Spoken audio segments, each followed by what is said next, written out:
Laws of power, law 2. Don't put too much trust into friends. Learn how to use your enemies. Be wary of friends. They will betray you more quickly, for they are easily aroused to envy. They also become spoiled and tyrannical. But hire a former enemy and he will be more loyal than a friend because he has more to prove. In fact, you have more to fear from friends than from enemies. If you have no enemies, find a way to make them. Observance in suits.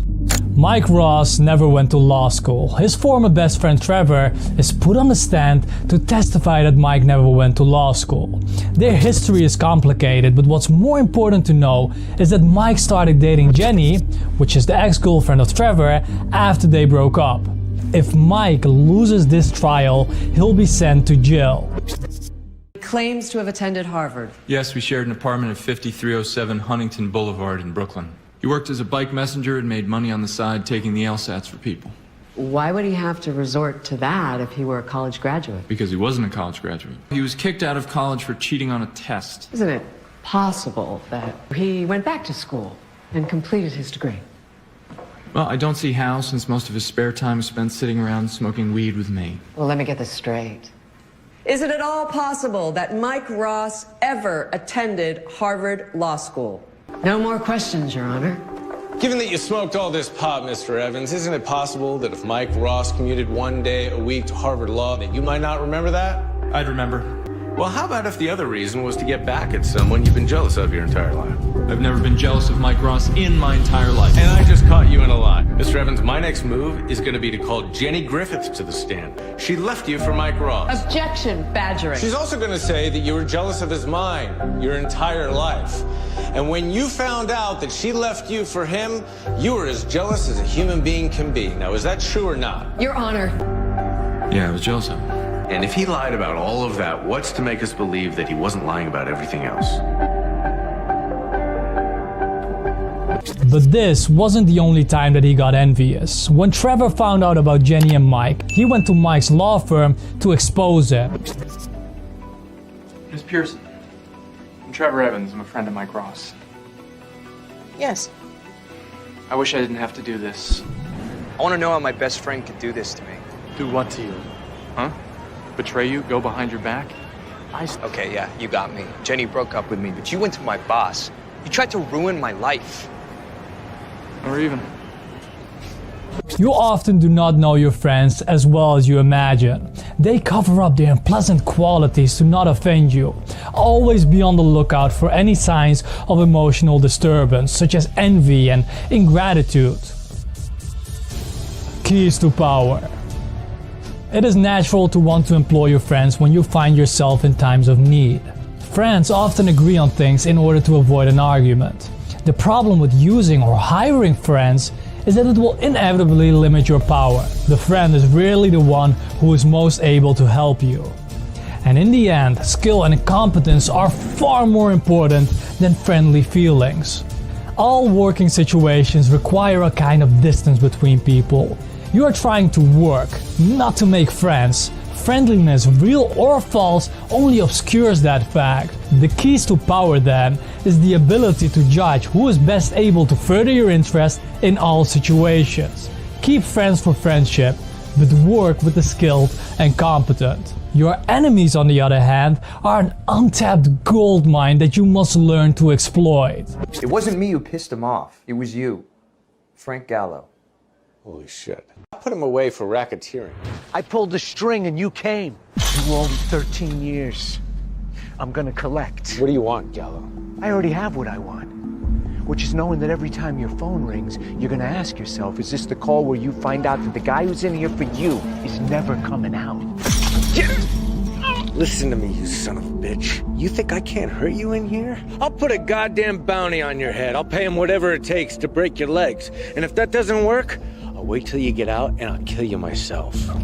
Don't you ever even look at Mike Ross again.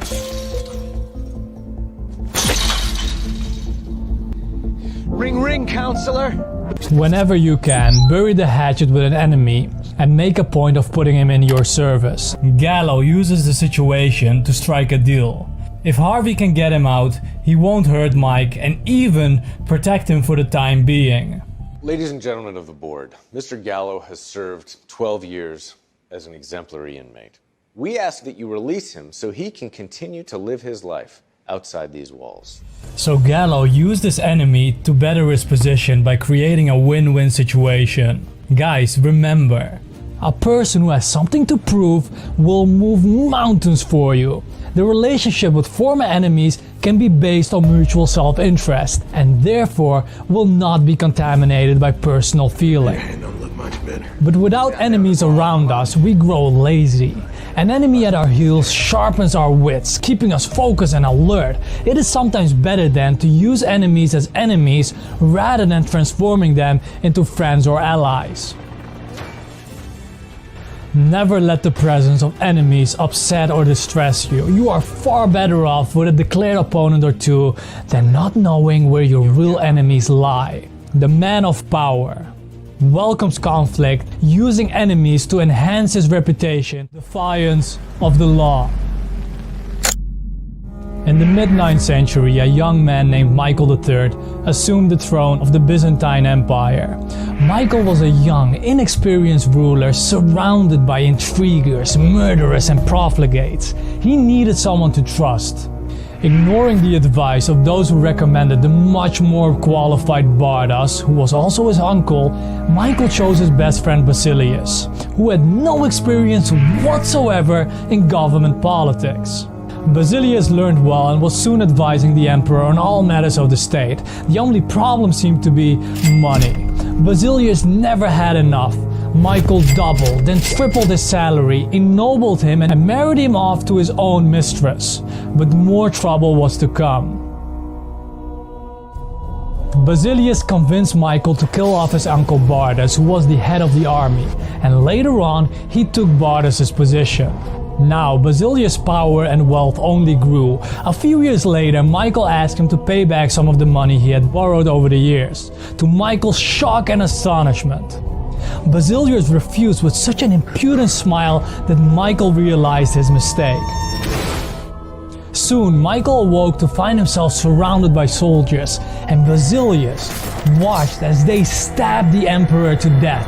Then, after proclaiming himself emperor, he rode his horse through the streets of Byzantium, brandishing the head of the former benefactor and best friend at the end of a long pike. Interpretation. Michael III staked his future on the sense of gratitude he thought Basilius must feel for him. He owed his emperor his wealth, his education, and his position. But instead of a grateful friend, he had created a monster. He had allowed a man to see power up close, a man who then wanted more, who asked for anything and got it. He had received and simply did what many people do in such situation. They forget the favors they have received and imagine they have earned their success by their own merits. Nobody believes a friend can betray, and Michael went on disbelieving until the day his head ended up on a pike.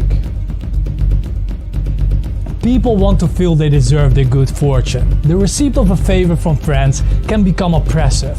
It means you have been chosen because you are a friend, not necessarily because you are deserving. There is almost a touch of condescension in the act of hiring friends. You should deliberate very thoroughly before you start an endeavor like that with a friend. Observance of the law.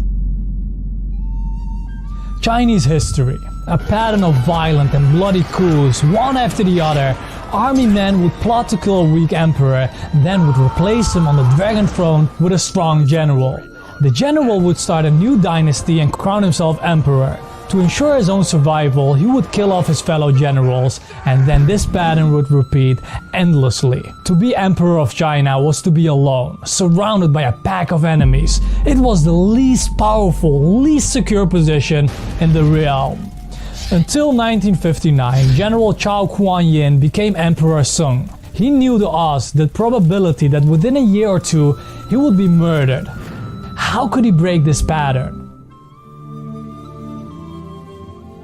Sung ordered a banquet to celebrate the new dynasty and invited the most powerful commanders in the army.